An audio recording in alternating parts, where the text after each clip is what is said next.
My name is Olivia, and at 40 years old, I have been married to my husband, Michael, who shares my age and was once my colleague at work for a decade. We initially worked in the same department, but I now find myself in a different branch. Michael, a man of unwavering responsibility, is deeply admired by his subordinates. He possesses a flair for showmanship, often concealing his vulnerabilities from others. His robust masculinity, brimming with confidence and ambition, has earned him high regard from his superiors, who anticipate his seamless promotion. In contrast, I am more reserved, preferring to blend into the background rather than stand out. Given our contrasting personalities, I was genuinely astonished when Michael pursued me with fervent passion. After 2 years of courtship, he proposed with an extravagant bouquet of roses, a gesture that overwhelmed me with love I had never experienced before. Without hesitation, I accepted, eagerly anticipating the blissful days ahead. However, my dreams were tempered by an unexpected reality, living with my in-laws. Michael had not discussed this arrangement beforehand, and though I was inclined to object, his passionate assurances about his parents' excitement swayed me. He described them as kind and welcoming, and, unable to refuse, I agreed. For the past 10 years, I have resided in my husband's family home, an experience far removed from my initial expectations.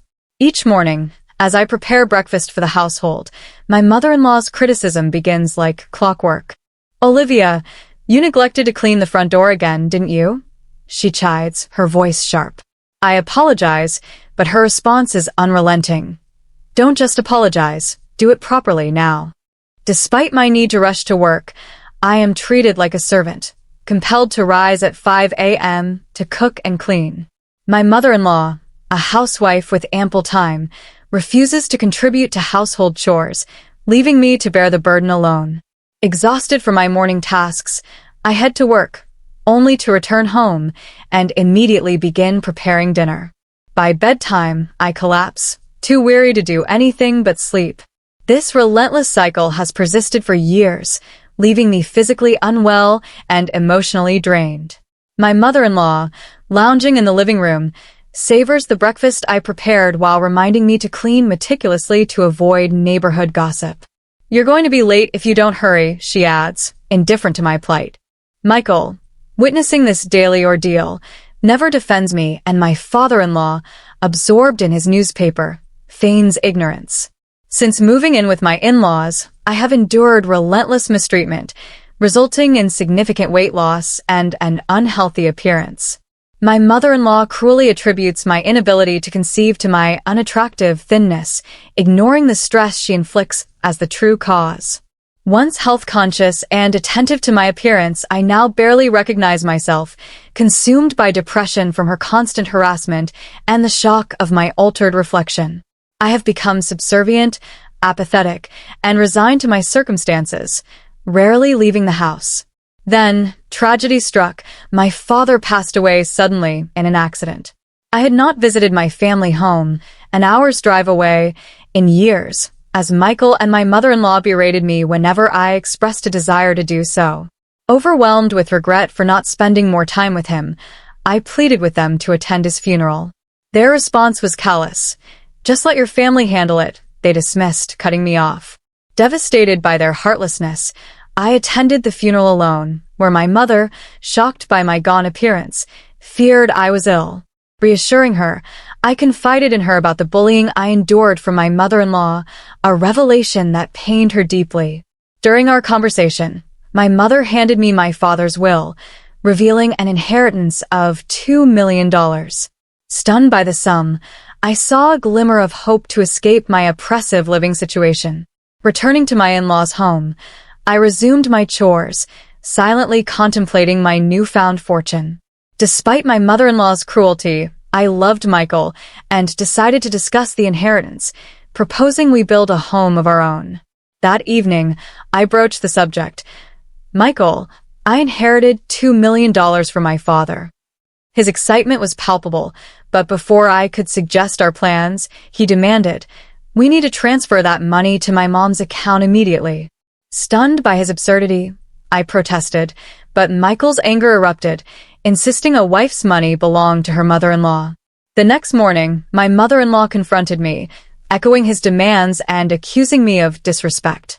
When I refused, Michael presented divorce papers, already signed, threatening to end our marriage unless I complied.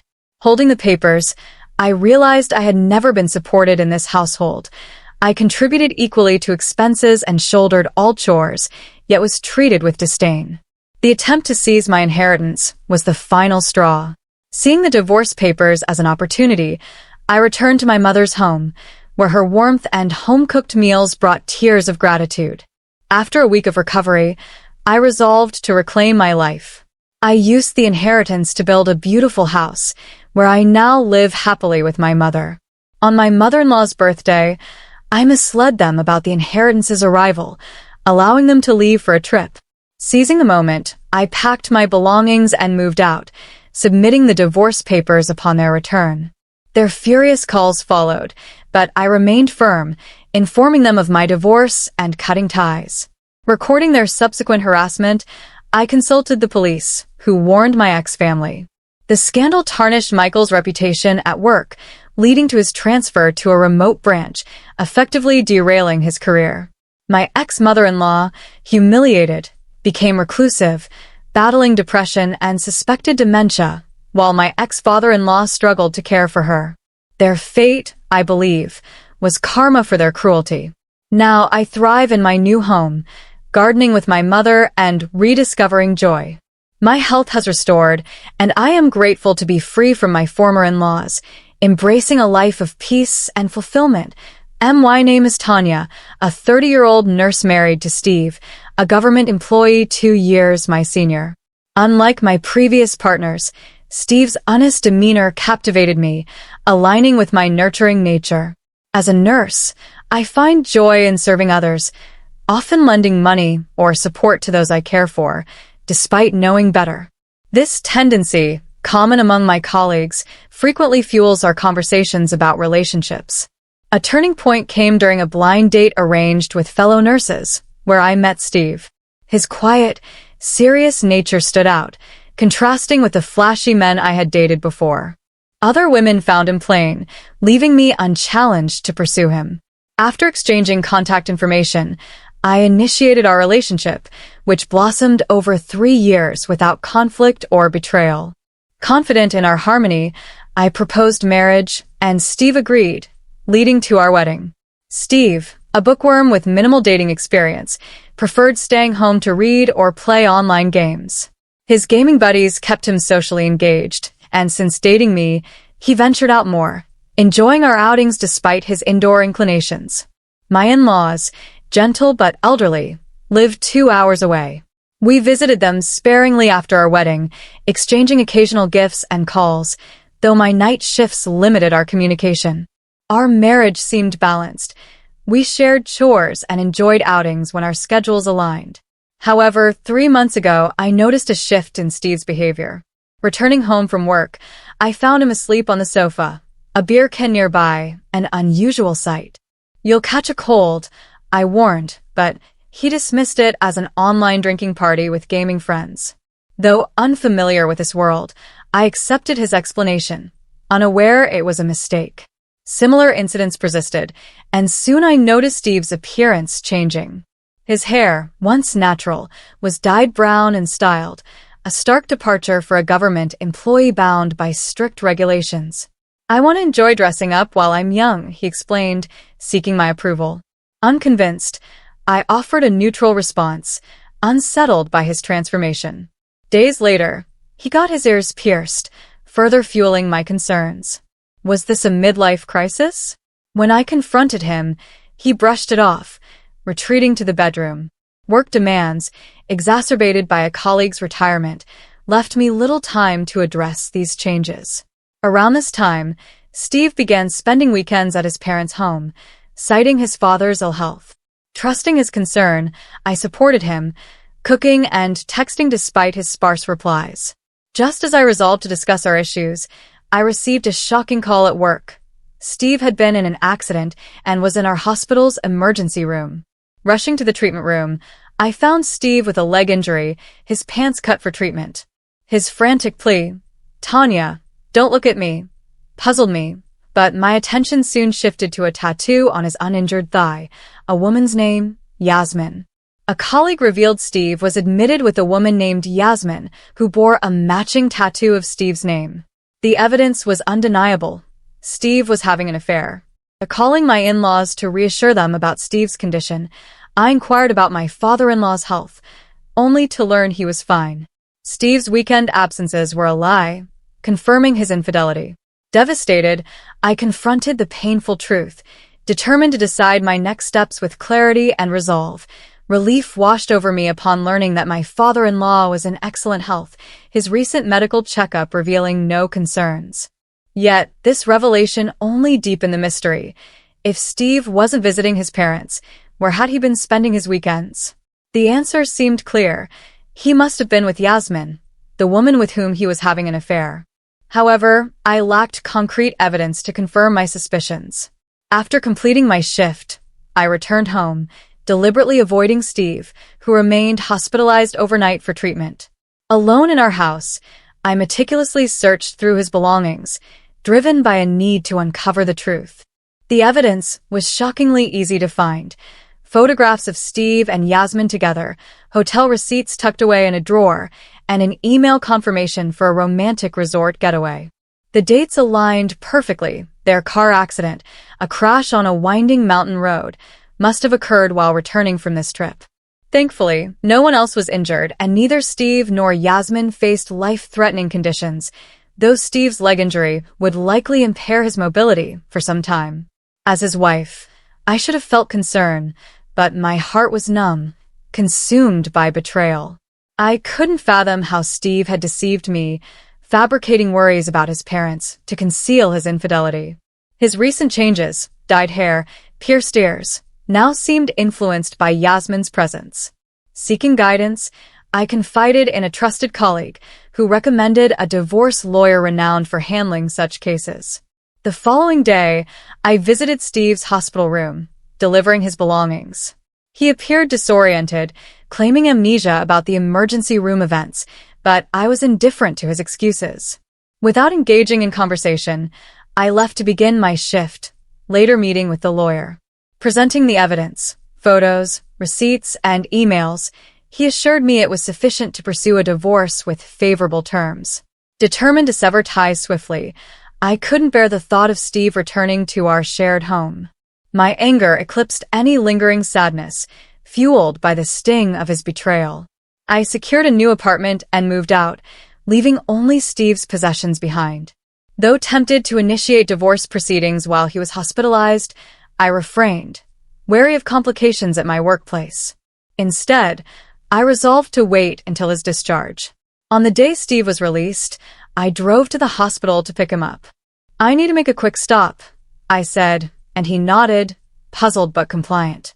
I drove to a nearby family restaurant, where my lawyer waited. Steve's confusion deepened as we entered, his injured leg forcing him to sit quickly. Without preamble, I slid divorce papers across the table. "Divorce?" he shouted, his voice laced with disbelief. I met his gaze coldly. "You had an affair, Steve. Your accident happened during your romantic getaway. I found the photos, receipts, and emails in our home. You lied about your father's health to sneak off with Yasmin." His face paled, the weight of my words sinking in. "You think I'm naive? Yasmin's already out of the hospital. Her injuries were minor. Imagine my shock when she was brought to my workplace." I smiled bitterly, watching him blanch further. "You'll pay for the pain you've caused." I handed him a pen, but he hesitated, staring at the papers. "What's wrong? Can't use your hand either?" I taunted. He grabbed the pen but refused to sign, frozen by the prospect of starting over. "You thought this was a game?" I pressed, my voice icy. "I can't stay with a man who has his mistress's name tattooed on his body." Steve's eyes widened, his attempt to feign ignorance faltering. "You don't remember? I was in the ER when you screamed at me not to look. I saw the tattoo, Yasmin's name on your thigh. Did you think you could hide it forever?" His stammered denials were futile. "Dyed hair, pierced ears, tattoos. You should have waited until after a divorce to flaunt your affair." During his hospitalization, I had encountered Yasmin by chance in the hospital corridors. Lost and seeking the gift shop, she approached me for directions. Recognizing her, I said calmly, "The gift shop's around the corner." "Oh, and you're Yasmin, right?" "My husband is Steve." Her face drained of color, and she fled, ignoring my call not to run. Her embarrassment was palpable, likely unaware she'd encounter me at such a large hospital. I confronted Steve about Yasmin, asking if she had ended their relationship. He admitted, shamefaced, that he preferred staying married to avoid alimony, naively believing I'd never discover the tattoo or his infidelity. Nurses often attract unfaithful partners, and I had fallen into the same trap, blinded by Steve's apparent sincerity. The tattoo, a permanent mark of his betrayal, was the ultimate insult. "I'll leave this to the lawyers," I said, standing. "I've moved out. Get a cab home. Goodbye." Steve's pitiful expression, mouth agape, followed me as I left, his temporary immobility a fitting consequence. The divorce proceeded smoothly, and I secured substantial alimony, leaving Steve financially ruined. To his shock, he learned Yasmin was married to a colleague, a gaming buddy he had met online. Her husband, discovering the affair, also pursued alimony, forcing Steve to resign amid spreading rumors. My in-laws, furious upon learning the truth, apologized profusely, vowing Steve would never harm me again. My fellow nurses found humor in the ordeal, and I joined their laughter, reclaiming my freedom. Now living alone, I relish my independence, unshackled from the weight of betrayal.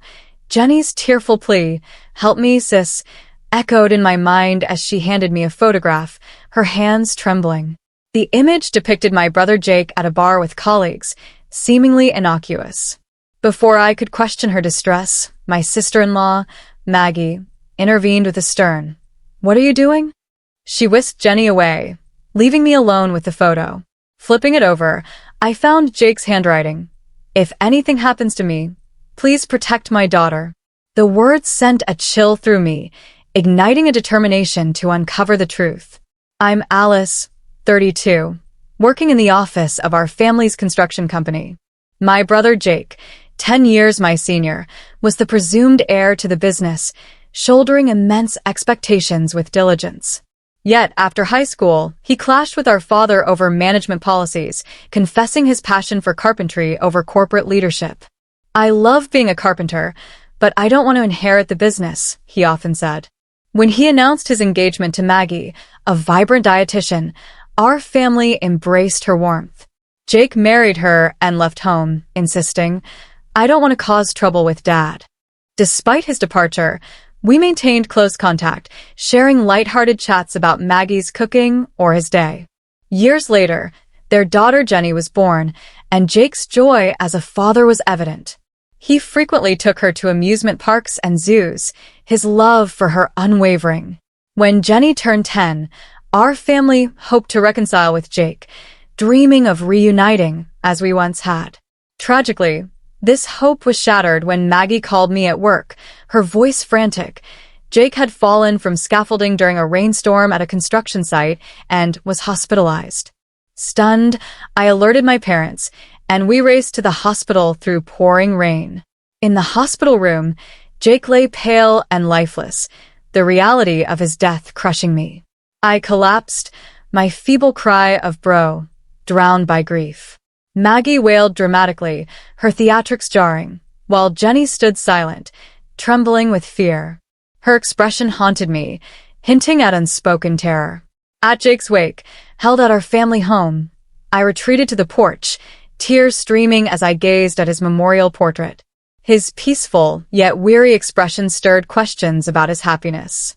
Jenny's distress replayed in my mind, urging me to protect her as Jake had requested. Jenny's sudden appearance, clutching the photograph, intensified my resolve. Her cryptic warning, "I might be next," and the envelope she handed me, a photo with Jake's plea, suggested danger. Maggie's abrupt interruption, her demeanor shifting from friendly to hostile, deepened my unease. Alone, I contacted a police officer friend, arranging to meet the next day. The funeral's delay, due to crematorium scheduling, granted me time to investigate. Meeting my friend, I shared the sequence of events, but he cautioned that the photo alone wasn't actionable evidence. Disappointed yet undeterred, I decided to search Maggie's house for clues. Arriving under the pretense of concern, I found the home eerily devoid of Jake's presence. No photos or mementos remained. Maggie served tea and pickles, but their extreme saltiness startled me, clashing with her reputation as a skilled dietitian who tailored meals for Jake's hypertension. Noticing a light purple beaded bracelet on her wrist, alien to her or Jake's style, I grew suspicious. When I requested to see Jenny, Maggie forcibly ejected me, her aggression alarming.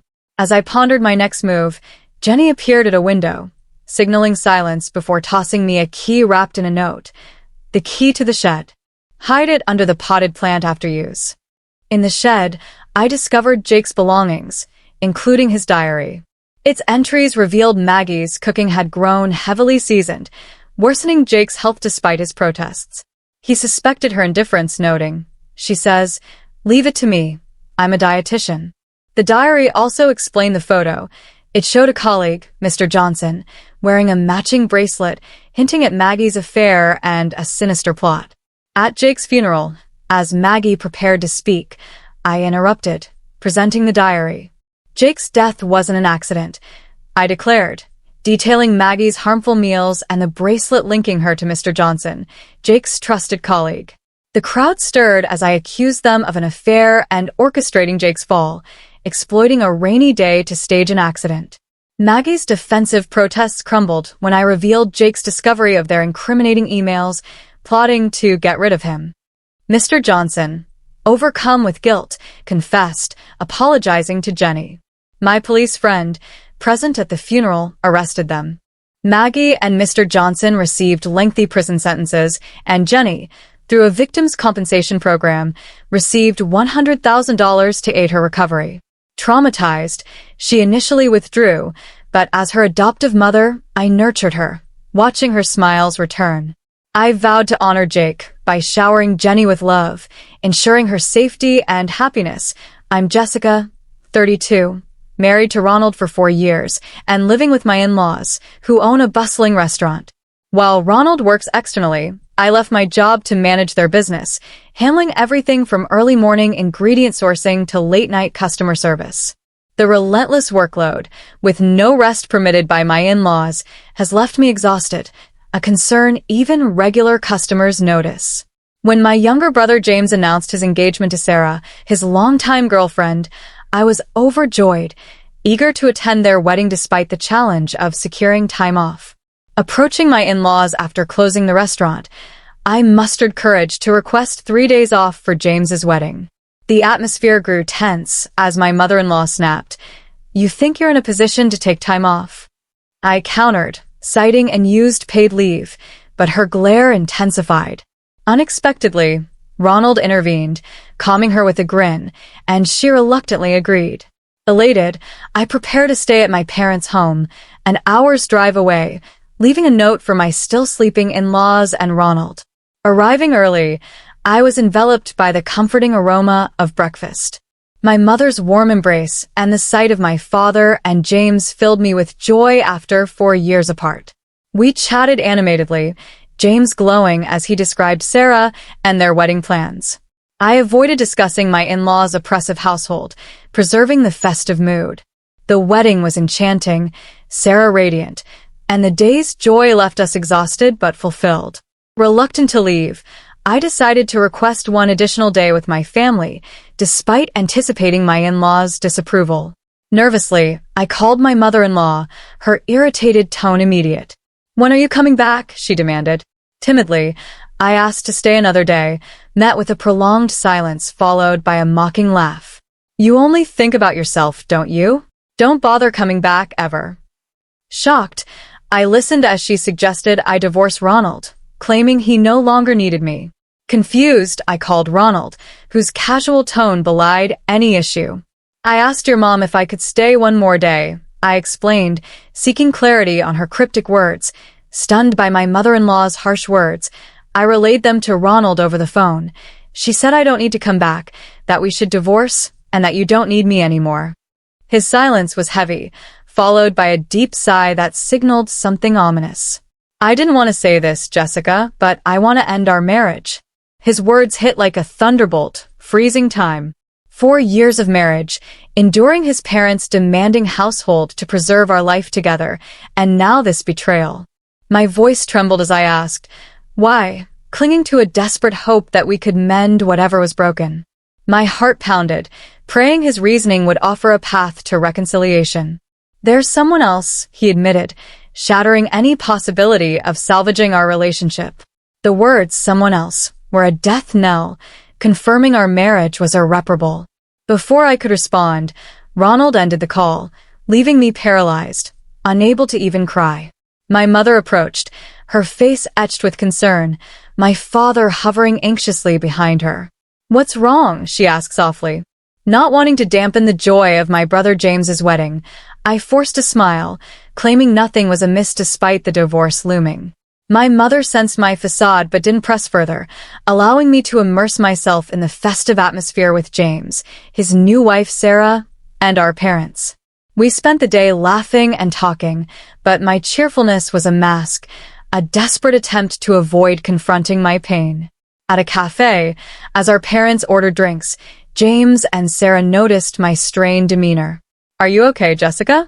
You seem to be faking your happiness, James said, his voice kind but probing. His wife echoed his concern, their worried glances piercing through my pretense. I deflected, insisting nothing was wrong, but their stares lingered, unconvinced. Our parents' return with drinks shifted the conversation, their gentle smiles a brief reprieve from the tension. Then my phone rang, displaying my mother-in-law's name. The table fell silent as all eyes turned to me. Hesitating, I started to step outside, but my mother gripped my hand, her expression stern yet protective. Talk here, she urged. Answering, I was met with my mother-in-law's mocking laughter. So, Ronald's divorcing you? Hilarious, she taunted. I tried to postpone the discussion, but her voice, loud enough for my family to hear, continued mercilessly. You've been blissfully unaware of Ronald's cheating. You were never good enough for us. Ronald's sending divorce papers. Don't come back. We'll send your things. With that, she hung up. The word, cheating, echoed in my mind, amplifying the devastation of Ronald's earlier confession. All my efforts to please my in-laws, slaving at their restaurant, felt futile. Tears streamed down my face as my family, having overheard, looked on in shock. My mother handed me a handkerchief, its faint perfume intensifying my emotions. My father's quiet question, what just happened, hung in the air, the festive mood shattered by the announcement of my divorce on the heels of James's wedding. My mother, her eyes brimming with tears, placed a comforting hand on my head. You've done well, she said, revealing she had long suspected my struggles. She had contacted my in-laws and enlisted friends to check on their restaurant, learning of my exhaustion and the customers' whispers about my mistreatment. She and my father had considered intervening but waited for me to seek help, respecting my silence. I was mortified they knew of my suffering, unable to meet their gazes. Sarah, now my sister-in-law, flushed with quiet anger. Jessica, you don't need to go back. Let's secure alimony and move on, she urged, her defiant smile hinting at a plan. James agreed, furious at my treatment, and they abruptly left, promising to handle the situation. Stunned by their whirlwind departure, I was warmed by my parents' invitation to live with them, their support a balm to my wounded spirit. Days later, an envelope arrived from my in-laws containing divorce papers, already signed by Ronald. With a heavy heart, I signed and submitted them, finalizing my divorce. The following month, an enraged call from Ronald startled me. What have you done? He shouted, blaming me for his parents' restaurant losing customers and suppliers. Confused, I insisted I had done nothing, but he threatened to confront me in person with his parents, hanging up abruptly. Panicked, I turned to my mother, who remained calm, making a call while suggesting we wait. I searched for a weapon, fearing a volatile encounter, but she reassured me, preparing tea as if unfazed. Hours later, Ronald and his parents arrived, their glares venomous. Ronald lunged at me, restrained by his father, who offered a polite nod to my mother.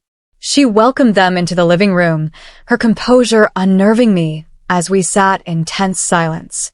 The intercom broke the quiet, and James and Sarah entered, their stern expressions commanding attention. Ronald scoffed, dismissing James as my little brother. But James, now a lawyer at a prestigious firm, produced an investigation report. "Ronald, you've been cheating," he declared, presenting evidence, photos, testimonies, and messages from Ronald's affair partner. "We'll seek damages for adultery, even post-divorce," he stated, leaving Ronald speechless. Sarah, revealing her identity as the daughter of Brown Steiner's CEO, a titan in the restaurant industry, explained the collapse of my in-laws' business. "Jessica was the heart of your restaurant," she said, grinning. "Customers and suppliers stayed for her. Without her, they left." Her father, informed by Sarah, had influenced suppliers to withdraw, and customers followed, unwilling to patronize a place without me. My in-laws, realizing their dependence on me, were stunned, their restaurant crumbling in my absence. Ronald, defiant, accused me of sabotage, but James intervened, his lawyer's card silencing him. "I won't forgive you for cheating and mistreating my sister," he said, ushering them out. My mother, with a proud smile, commended my resilience. Later, a local restaurant owner confirmed my in-laws' business had shuttered, Ronald's workplace reputation tarnished by his infidelity, forcing his resignation. They relocated, facing a bleak future. I secured alimony from Ronald and his affair partner, sharing it with James and my parents as gratitude, despite their initial refusal. Now, living with my parents and working a new job, I cherish the happiness of family support. I owe my freedom to them and vow to repay their kindness, grateful for a fresh start after years of unappreciated toil. Please feel free to comment below if you liked this. Remember to like and subscribe for more.